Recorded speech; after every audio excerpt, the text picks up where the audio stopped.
What up, guys? The Bench Buddies are back, and we're doing a brand new video here. As we were talking about in our last video, we're going to be doing some bracketology. Thanks to Joe Lunardi, updating this as of today, this morning, and we're just going to dive right into it here. Bracket watch. We got Baylor, of course, being the top overall seed. I mean, it's been pretty consistent on why they're number one, 15-0 as before the result, this Texas Tech Baylor game. And they deserve that overall seed. First team out, Minnesota, a team that really, came out of nowhere, firing their coach, Marcus Carr leaving. You think this team is heading for the dumpster fire, but they're trending upwards. And especially in that Big Ten, that it's really up for grabs this year. And UAB, Ty, do you know anything about UAB so far? I've watched a lot of basketball. They have not made it on my TV yet. I actually do not really know anything about them, but Lunardi doesn't even have them winning their own conference. He hasn't getting in as an at-large, so that's interesting. I'll have to get on watching them because obviously they've been playing some good basketball if they can get in as an at-large. Yeah, and we're gonna move to on the bubble here at the bottom. We got Marquette, Florida, Mississippi State, and St. Mary's as the last four buys. And out of that four, I think the most surprising for me is Marquette. They have 6 losses right now, 10-6, and that really shows how strong not just the conferences, but how good their wins are and who they've played against. I think that's the most surprising team out of those four for me. But what about you? Yeah, I guess I'd say Mississippi State because you don't really hear anything about that team so far this year. So that's an interesting one for me. Moving on to the last four in, Virginia Tech and Memphis both kind of surprised me. Virginia Tech's 0-3 in a weak ACC. Memphis, they had that terrible stretch of basketball. I know they beat Alabama, but they've lost 5 or 6 games, so they got to win some games in the American, boost their record before I think they should be in. I think, for me, that last four in, I'm with you there on Memphis. Penny Hardaway, he's a great player and great coach. I don't know yet still. I mean, we've still, you know, seen his team be highly ranked going in the year, and it seems like they somehow fall into the 8 to 11 range in AP polls. Yes, I know James Wiseman was supposed to be the guy a few years ago, then the whole scandal, everything, blah, blah, blah, sitting, whatever.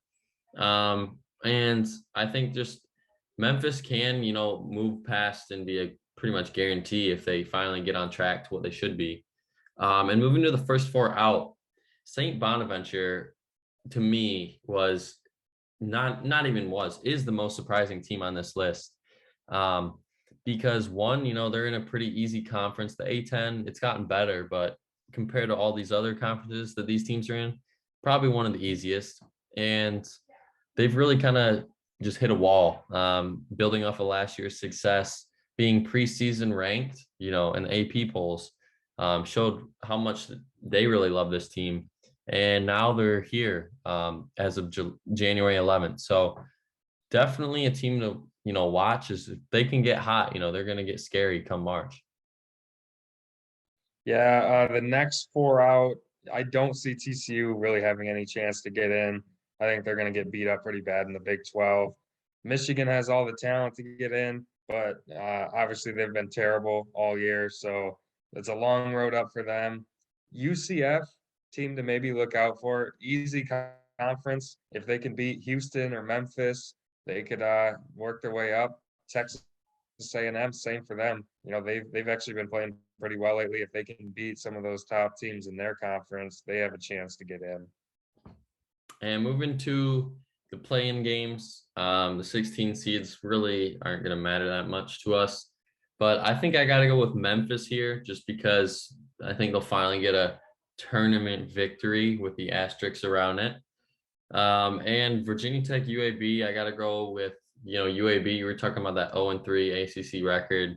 And it's not like they were playing Duke all 3 times. I know they played them once, but, those 2 other games, you still got to win in your own conference to really have a shot.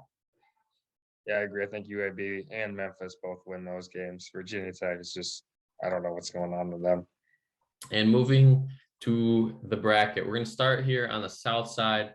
I think just a quick rundown. I got Baylor, Iowa, Kentucky, Houston, Texas, LSU, Miami in the upset, and Purdue in the first round. But coming out of that bracket, I still got to roll with Baylor, and I think they'll be beating LSU in the Elite Eight. Yeah, I'm going all chalk first round other than Iowa, and I think Marquette upsets Texas. I actually think Marquette can beat LSU in the second round, but I think Baylor beats out Purdue in the Elite Eight in this region. And moving over to the West, I mean, I think out of all the regions, this might be the toughest one that I've seen so far. I agree. Not really giving Gonzaga an easy path, but I think they will get to the Sweet 16. Pretty close game. I think it's going to be one of those Duke Zion years for Gonzaga's. It's going to be close every game, especially going against Bob Higgins in West Virginia. But that 5 and 4 seed, I think that's where you may see a 12 or 13 seed move to the Sweet 16. Xavier, you don't really know too much. Illinois, kind of been disappointing so far. But I think I have belief in Illinois to, get to the Sweet 16 yet again. And then after that, I think the bottom kind of just explains itself as you can't bet against Villanova. So they got to go to the Elite Eight. And I think they will get out of this region. I think it's just too much talent. Gillespie's, putting on a clinic in the Big East so far. So Villanova's moving to the Final Four for me. Yeah, I'm gonna go with UAB in an upset in this region over Xavier. I think they could definitely pull it off. I think Xavier is kind of a fraud team from what I've seen so far. I'm gonna go with Gonzaga and Villanova. I'm gonna agree with you on that. I do think Illinois gives Gonzaga trouble. I'm pretty high on Illinois. But I think Gonzaga gets out of this region. Too much talent. Villanova, not enough depth, and I think Gonzaga gets through. And moving over to the East, UCLA deserving of the one spot, at least so far, what they've shown. And what I'm liking right now is that number 6 seed Providence. Um, I'm really high on Providence for some reason. They just caught my eye this year, and they've really rolled with it. And I think in the Sweet 16 move, the Elite Eight, you're going to have Providence versus Texas Tech. I know Duke and Coach K's final year, he's going to get upset. I mean, what more of March Madness would that be? Not a heroic and happy ending. But I think at the end of the day, you're going to have UCLA still coming out of this region. In the 11 games they've played, they really haven't had a bad game besides the Gonzaga game. And I think that was just because it was early and they didn't know how to guard Chet Holmgren. But I'm going to have UCLA playing Baylor, the 2 1 seeds facing off in the Final Four. Yeah, first of all, I want to make a correction. I got my picks right here. I have Villanova over Gonzaga up there in the West, so I just want to change that one. Down here, I think there's a lot of chalk. I got a big upset though. I'm going with South Dakota State over Alabama. There's always a 13 to 16 seed. At least one of those wins every year. It's very rare to not have one of those. Other than that, I see a lot of chalk. I do think Texas Tech not only upsets Duke, I actually think they upset Michigan State and they get all the way to the Elite Eight. But I think UCLA comes out of this region. I'm very high on Texas Tech, even before this Baylor game. If once they get Terrence Shannon back, that's going to be probably a top 4 seed and a team no one's going to want to see in the tournament. And moving over to the last region, the Midwest, Chicago. Auburn is the 1 seed as of now. It has to be the easiest region if you just look at that.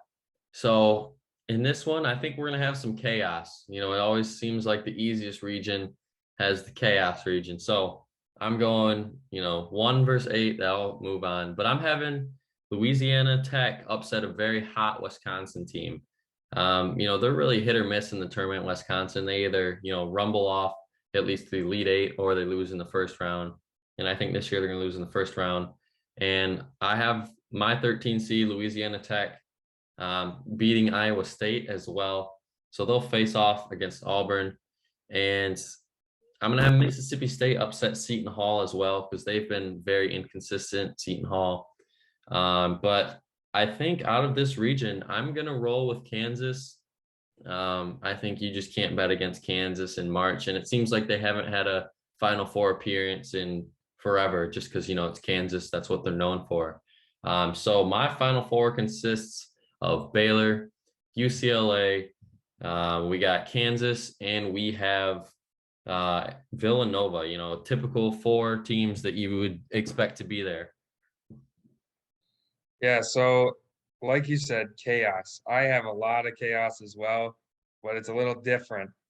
Uh, to start things off, you're gonna think I'm crazy. I have San Diego State beating Indiana, and I have San Diego State shocking #1 seed Auburn. I just think they're built to beat them with the defense they play.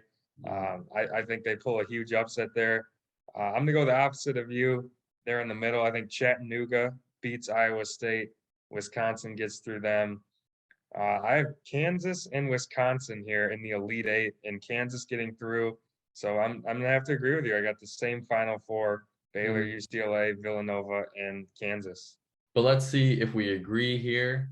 I'm going with Baylor, and they're moving on to the championship. And I am gonna go with Villanova, but I'm gonna go with Villanova winning it all. I know I took Texas at the beginning of the year, but I just really haven't seen too much out of them. Until we see, in our last picks video, if they can win these next two games this week, I think they'll be up in a 4-3 seed when we do this video next week. But right now, I think Villanova, those four losses have been all to really good teams. And since then, they've been playing really good basketball. So I think right now you got to go with Villanova. Yeah, I'm gonna go with Baylor over Kansas here. I think Baylor's gonna get through UCLA pretty easily if this is how it stacks up. I just think they have more talent across the board at every position. It seems like they have the better player. Kansas, I think, is just too deep for Villanova. That's Villanova's issue is they're not deep enough. That's why they're not a 1 seed.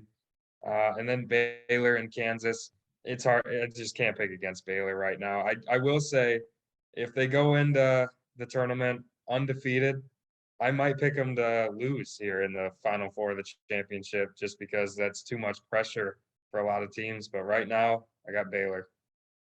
And that's going to conclude it for our video today. Once again, shout out to Joe Lunardi for doing his bracketology. If you like this video, give us some more suggestions on college basketball. As this, college basketball season is really heating up here. So, we're open to doing a lot of college basketball videos. Hit that like button, hit that subscribe button. But until the next time, the Bench Buddies are out.